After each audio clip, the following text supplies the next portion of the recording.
presidente Lula se recupera do acidente que foi grave, caiu no banheiro. É um senhor. Pense nos seus mais velhos, no seu pai, no seu avô, na sua mãe, na sua avó, nas pessoas mais velhas. Ninguém está livre disso. E é um perigo queda de qualquer natureza para quem é mais velho, mesmo para quem... A queda hoje minha, aos 44, é diferente de quando eu tinha 24. Um acidente grave, uma lesão na cabeça, e, portanto, o acompanhamento, por isso não vai aos BRICS, e é bom que não vá, uma contusão na cabeça, e o acompanhamento porque pode se formar um coágulo. Havia alguns pontinhos de sangue.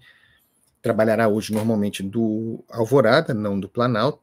Está bem, mas precisa de acompanhamento porque pode haver um desenvolvimento dessa lesão.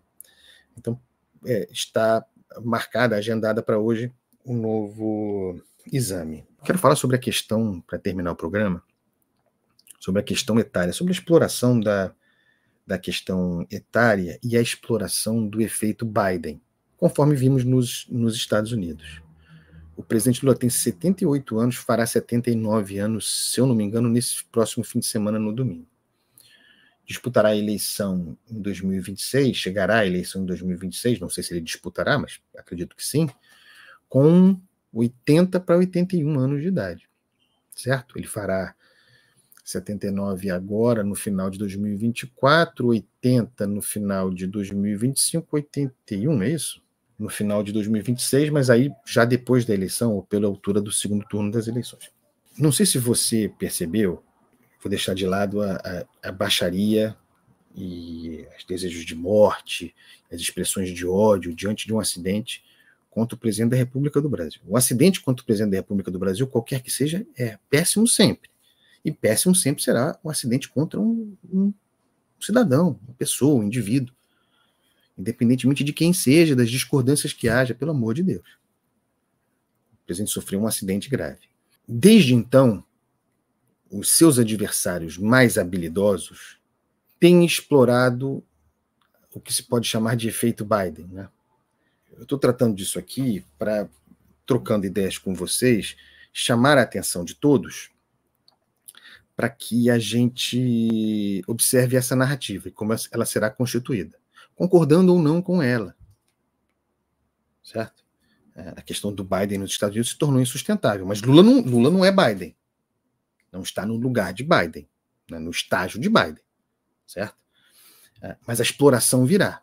As coisas que acontecem nos Estados Unidos geralmente são espelhadas aqui no Brasil, especialmente no discurso de direita, ou à direita, especialmente no discurso bolsonarista. Os adversários mais habilidosos de Lula já estão explorando, a partir do acidente, a ideia de dúvida sobre se Lula tem condições de governar o Brasil, e mais, projetando o futuro, mais do que atualmente, sobre se Lula terá condições para enfrentar uma campanha em 2026 aos 80 anos, quase 81. Disputando a eleição, forte candidato que será, vencendo a eleição, governar por mais 4 anos a partir de 81 anos. E a progressão da sua idade. Está posta, a partir do acidente, isso aconteceria de qualquer maneira, mas está posta a exploração da questão etária de Lula em função do acidente. E eu convido você que nos acompanha a observar criticamente esse processo. Não que não nos devamos preocupar com a idade do presidente da República, com a sua vitalidade para trabalhar. Mas é que a constituição da retomada de Lula até a vitória de 2022 passou por uma exibição recorrente da sua vitalidade, mesmo para lá dos 75 anos. Você se lembra do Lula na esteira, correndo, dando dicas de saúde, mostrando a panturrilha, a batata da perna forte, a perna sarada. E houve um esforço de construção de imagem. Eu não estou dizendo que seja falsa a construção de imagem. Estou dizendo que houve a exaltação da imagem de alguém que se pode considerar na categoria do idoso, a exaltação da sua vitalidade, da sua lucidez, da sua energia, da sua força, da sua capacidade, até em determinado momento, o seu vigor sexual, aquela coisa do imbrochável, que Bolsonaro também explorava. Para Bolsonaro também é péssimo os momentos em que ele aparece frágil, né? Porque são figuras que precisam da vitalidade, são figuras míticas, cada um a seu lado. Mas isso está posto. E vai ser cada vez mais explorado pelos seus adversários.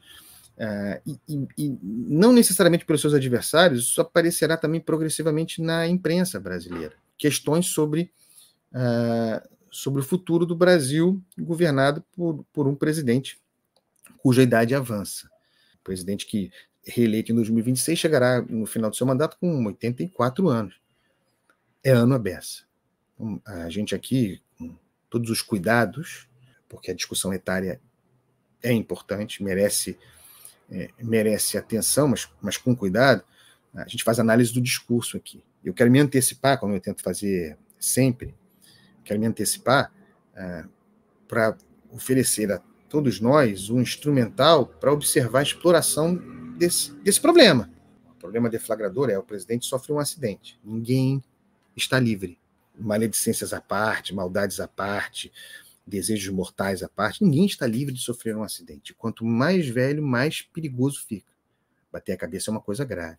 Torce pela recuperação do presidente Lula, ele está em acompanhamento, porque em acompanhamento tem de estar, mas me parece bem, falante, vi ontem, está bem. Que bom. Mas temos aí um elemento deflagrador concreto para uma campanha de exploração das limitações etárias, da questão etária.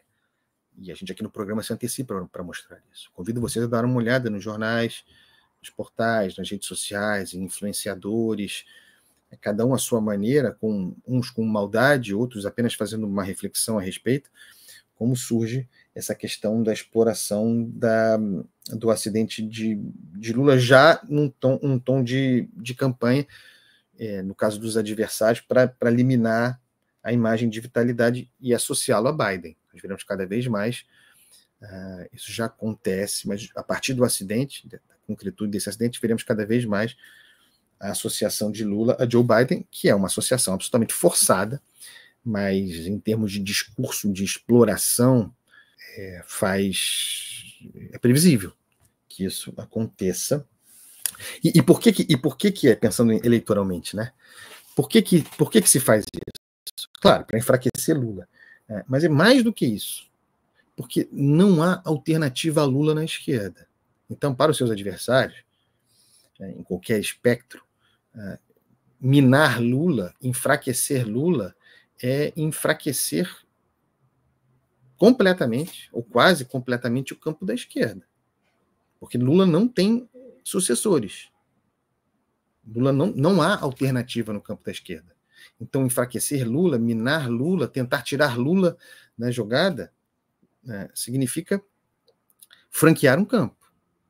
Então, tem esse componente também aí posto, e voltaremos muito a esse assunto. Convido vocês a prestarem atenção com ponderação à exploração desse texto.